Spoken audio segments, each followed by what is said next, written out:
This week, will there be consequences for Kate's actions in my review of Detective Comics 975? How will Superman, Booster Gold, Lois, and John survive their circumstances in my review of Action Comics?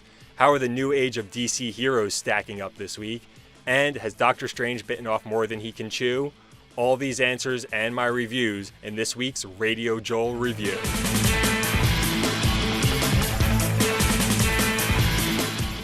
Welcome to episode 6 of the RadioJoel Review, where I spoil and review all the books I'm reading this week in about 60 seconds per issue. This week I've got 6 DC titles, 3 Marvel titles that I'm reviewing for you, and that includes The Flash, Hal Jordan and the Green Lantern Corps, The Terrifics, The Silencer number 2, and the milestone Spectacular Spider-Man issue number 300. I'm going to start this week with what I felt was my strongest title on my pull list, Detective Comics 975. This issue wins not on the strength of its action, because frankly there's none, but on the strength of the emotional storytelling within it. So what starts as a meeting of the Bat family to put Kate on trial turns into a trial against Batman himself. The issue offers a reminder of how each member of the Bat family got there. They all have their own motivations and reasons for being there, but ultimately, the conversation leads back to why Batman started it in the first place. Barbara, of all people, ends up calling Bruce out, pointing out that the Bat family started to keep Kate from the colony. While it's turned into so much more, the longevity of the team was never its original intention. And all the while the trial is going on, Kate's off dealing with her own conscience about what happened, and ultimately decides to go join the colony with her father, before the Bat family can even decide what they want to do next. I really felt the emotion in this story, I totally buy into this arc, and I'm giving this story a 9 out of 10. My next 2 choices this week are both Zod-centric, and I always love a good Zod story. First, it's Action Comics 998. We pick up with Superman and Booster Gold in some serious trouble. They're detained by Zod and his family in the future and taking fire from all sides. Skeets, who was seemingly destroyed in the last chapter, actually took over an Eradicator drone and frees the heroes, and after a fight with Zod, his family, and their army, they escape in a rebuilt time sphere. Then we finally get what feels like has taken an eternity to get to. Booster Gold and Superman go back in time and confirm that Jor-El was indeed abducted right before Krypton's destruction, and confirms that he's in fact Mr. Oz. When they head back to their time, they're about a minute and a half late to save Lois and John, and while Superman's on his way down to them, Booster Gold very obviously makes the call to go back in time, stall the attack long enough for Superman to get down there and save his family.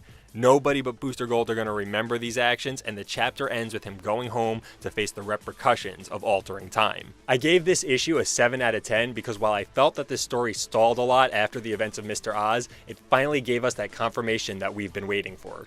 The next Zod story is in Hal Jordan and the Green Lantern Corps, issue number 39. We open with Hal in containment on Zod's planet, and the Lanterns having to make the diplomatic decision about how to approach the situation.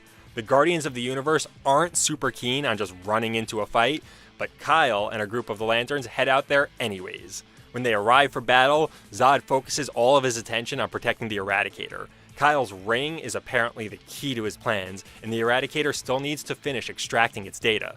And the chapter ends with the Lanterns and the Zod family about to lock horns in battle.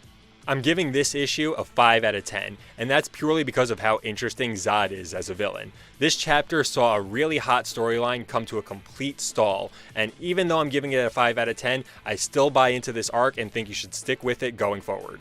Okay, so over from General Zod and moving on to Gorilla Grodd. It's The Flash number 41, the next chapter in The Perfect Storm. This chapter really makes you feel Grodd's power, with Ragin, Mina, and Multiplex all basically his servants, as he tries to control the Speed Force. With that looming over the city, Barry's back with the team, still powerless, but able to move still in a frozen city because of traces of the Speed Force in his system. He orders the Kid Flashes to leave the city, obviously they don't, and Wally to start evacuating all the frozen in time people.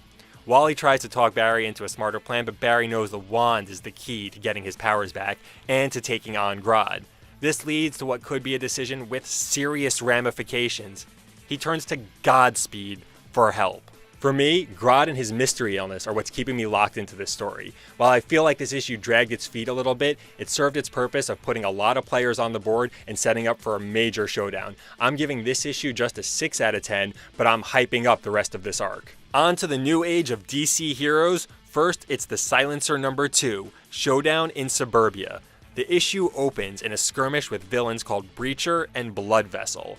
Honor uses her Zone of Silence power to keep her war on the suburb streets from calling attention from her neighbors. The issue mostly sets the stage for Honor starting a war to get out of the life that just won't let her go. When Talia al Ghul visited her, she got sucked back into the underlife against her will, and the chapter closes with her ready to put up any sort of fight to stay out. I'm giving this book a 9 out of 10 because I think we've got a really strong story here and some very compelling heroes and villains. Also, I don't think we've even begun to tip the iceberg of what's going on in the underlife. I think there'll be some really cool stuff going on there. Honor Guest is a true badass. I'm definitely picking up issue number 3. Last on my DC pull list this week, it's the Terrifics issue number 1. Now this series, along with Sideways, feel like the true follow-ups to the events of Metal. In those events, we actually learn that Plastic Man is a superconductor to dark multiverse energies, and it looks like this series is going to play on that and prove to us his importance in the DC universe. Along with Mr. Terrific and Metamorpho, the group gets sucked into the dark multiverse while closing a portal opened by Simon Stagg. While there, they meet up with Phantom Girl, who's been stuck there an undetermined amount of time, and they follow a distress signal to a hologram of Tom Strong, who says it's up to them to save the universe. So this really feels like DC's answers to Marvel's Fantastic Four. And while it is seemingly a ripoff of the Fantastic Four, they're doing a good job of it. Plastic Man's quirky personality is going to lead to some really interesting rescues, and I think that a lot of this taking place in the Dark Multiverse is going to lead to some really fun and trippy stories. I'm definitely telling you to stick with this. I'm giving this one an 8 out of 10. On to Marvel Comics this week. Let's start with the Milestone Spectacular Spider-Man issue number 300. Here, the Tinkerer has been wreaking havoc on the city and its heroes, shutting down all their tech. When reinforcements arrive to help Spider-Man out of a jam, he takes off after Tinkerer to try and restore everyone's technologies. But once the heroes snag Tinkerer, he reveals that his plan was just to bring forth a new beginning, and his actions brought a race of artificial intelligence aliens to Earth to wipe them all out. There's no information on how to stop these aliens except for in a journal that the Tinkerer had kept a decade earlier when he first encountered this race and was able to send them away. So when Dr. Doom arrives on the scene, Spidey asks if he still has a time machine and makes his way back in time to fetch the journal. I was really enjoying this story with the Tinkerer as our lead villain here, but an alien invasion and going back in time didn't sit so well with me. I'm going to keep an open mind to the rest of this story, but I'm giving this book a 5 out of 10. And speaking of aliens, let's get to X-Men Blue number 22, the next chapter in the Poison X story. In this chapter, the X-Men who are armed with symbiotes and teamed with Venom track down Killer Thrill and her bounty hunters and hit her ship. The X-Men, along with Venom, battle Killer Thrill while Scott finds his father and the Starjammers in lockup.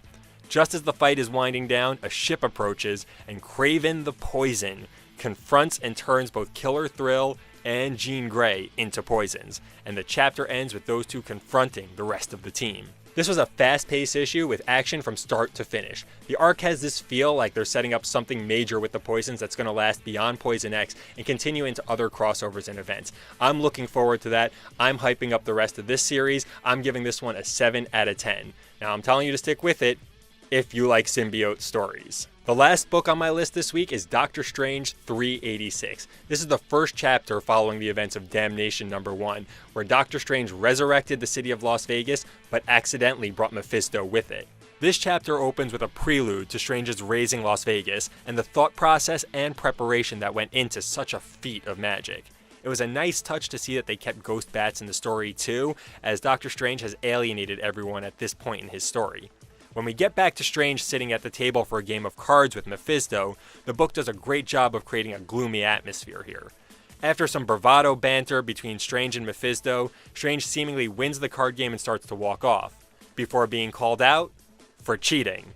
He's immediately detained and is left in some serious trouble, as Thor's soul now belongs to Mephisto, and he has her crush Strange's ankles with her hammer. After a so-so start to this story, I really enjoyed this chapter. Even though we watch Doctor Strange do everything predictable within his character and land himself in hot water, we know that Wong is assembling a team and that he'll be there to bail him out soon. I'm very excited to see how that battle ensues. I'm giving this book 8 out of 10.